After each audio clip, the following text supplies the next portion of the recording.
सबसे पहले 6 सितंबर की मुनासिबत से, क्योंकि पाकिस्तान का डिफेंस डे है आज और शोहदा ने जो इस वतन की खातिर कुर्बानियाँ दी हैं जिसकी वजह से आज पाकिस्तान सलामत है, उनको ट्रिब्यूट पेश करना बहुत ज़रूरी है। तो 1965 के वॉर के हीरो शहीद मेजर अजीज़ भट्टी, उनके लिए और दीगर शोहदा के लिए एक ट्रिब्यूट सबसे पहले। मुझे खबर भी बाद में 20 तारीख को मिली, 12 तारीख को उनकी शहादत हुई, तो मेरे दादा ने लिखा मेरे प्रिंसिपल को कि आप जफ़र को बता दें कि इस तरह वो शहीद हो गए। उनके फादर बड़ी बहादुरी से लड़ते रहे थे, उनकी रेजिमेंट वाले कहते हैं उनको बहुत मतलब है कि बहुत ज़्यादा उन्होंने काम किया पाकिस्तान के को बचाने के लिए और उसको फ़ख्र होना चाहिए।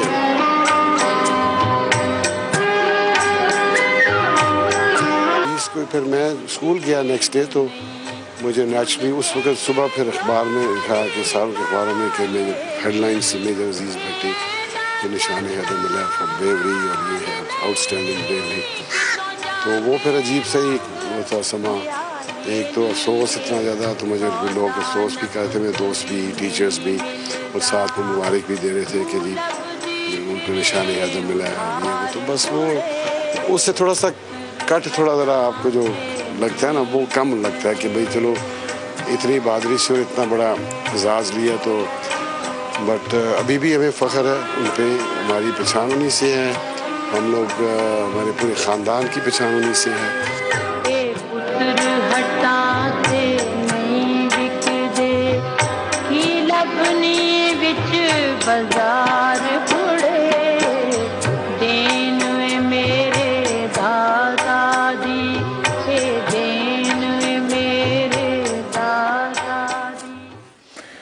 तो मुल्क के जो भी हालात हैं वो अपनी जगह पे, सियासत में हम देख रहे हैं एक बहरान की सी कैफियत है और उसमें हमने देखा है कि कई दफ़ा इदारे भी जद में आ जाते हैं। और इमरान खान साहब का जो फैसलाबाद का जलसा था उसमें जो उनकी तकरीर थी उस हवाले से भी कुछ जुमले ऐसे आए जिसके बाद ISPR की तरफ से भी रद्द अमल आया। तो मैं ये कहता हूँ कि जो भी ये मामलात हैं सियासी, इनको अपनी जगह पर इसके ऊपर बात भी कर सकते हैं और हम हर रोज़ तकरीबन इसके ऊपर बात करते हैं, लेकिन ये जो मामलात हैं इसको उससे अलहदा रखें। जिन लोगों ने इस मुल्क की खातिर, इस मट्टी की खातिर, इस वतन की खातिर, इसकी बकाओ सलामती की खातिर जानों के नजराने पेश किए हैं, उनको कभी कभी हम अंडरमाइन नहीं कर सकते। उनको हमें सब सामने रखते हैं कि किस जज्बे के साथ तब अपने वतन की खातिर इस मुल्क की फौज लड़ी थी। 1965 वॉर जो थी ये अनएक्सपेक्टेड वॉर इम्पोज की गई थी पाकिस्तान के ऊपर।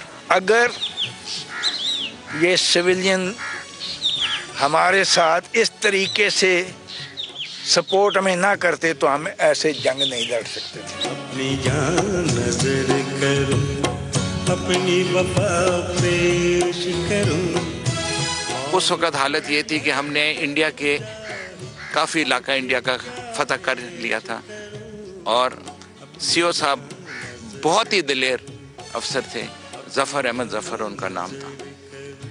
तो वो मैंने उनको कहा कि जी मैं आया हूँ 800 गज 800 मील सफ़र करके, मुझे हेडक्वार्टर में मत रखें, फ्रंट में भेजें। उन्होंने कहा आपकी वालदा का भी मुझे ये मैसेज मिल चुका है कि मेरा शहीद का बेटा आ रहा है, उसको फ्रंट में भेजें। अपनी जान नजर करूं, अपनी वफा पेश करूं, कौम के मर्द। ये जो 106 लोग आप देख रहे हैं ना यहाँ पे सोए हुए हैं, ये 106 वो हैं कि हर एक की कहानी जो है दूसरे से मुनफरिद है और उसको बनाने में, उसको करने में हमारी कौम के और हमारी फौज के दरमियान में दुश्मन की बिगाड़ जो है उसको ना आने दें।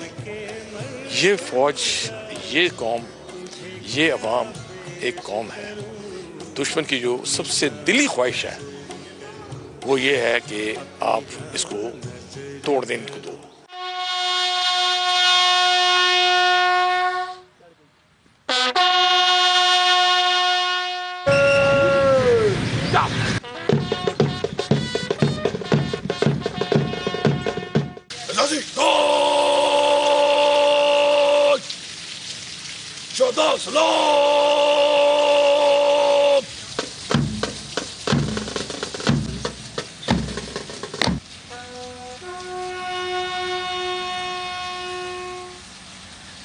तो आखिरी बात 6 सितंबर के हवाले से मैं ये कहूँगा कि आपका ताल्लुक बराह रास्त फौज से है या नहीं, यानी कि आप खुद फौज में भर्ती हैं, आपके घर से कोई फौज में भर्ती है या नहीं है, आप सिविलियन हैं, आपका ताल्लुक किसी भी सियासी जमात से हो सकता है, मुस्लिम लीग नवाज से हो सकता है, काफ से हो सकता है, पीपल्स पार्टी मौलाना की जमात से हो सकता है, या पीटीआई से हो सकता है, आप पाकिस्तान के किसी इलाके के शहरी हो सकते हैं, आप पंजाबी हो सकते हैं, आप बलोची हो सकते हैं, आप पठान हो सकते हैं, आप सिंधी हो सकते हैं, आपका ताल्लुक आज़ाद जम्मू एंड कश्मीर गिलगित बल्तिस्तान से हो सकता है, आप सुन्नी हो सकते हैं, आप शिया हो सकते हैं, आप अहले हदीस हो सकते हैं, लेकिन अगर आप पाकिस्तान की जोग्राफियाई हदूद में बसते हैं, अगर आप इस मुल्क में बसते हैं तो आप इस मुल्क का हिस्सा हैं, इस रियासत का हिस्सा हैं, आप उस 22-23 करोड़ अवाम का हिस्सा हैं। और ये 22-23 करोड़ अवाम तब तक आज़ादी से सांस ले रही है जब तक कि हमारा दिफा मजबूत है। तो इसको किसी सूरत हमें अंडरमाइन नहीं करना, इस पर किसी सूरत हमने आंच नहीं आने देनी। और मैं हमेशा से ये कहता हूँ, I believe in freedom of speech. और ये नहीं कि मैं कहता हूँ कि इस्टेब्लिशमेंट पे तनकीद हो ही नहीं सकती। मैंने तो कई दफ़ा अपने शोज़ में कहा है कि अगर उनका सियासत में कोई रोल है, मुदाखलत है, जो कि रहा है पिछले 75 साल में, उस पर आप खुल के तनकीद कर सकते हैं, ये आपका राइट है।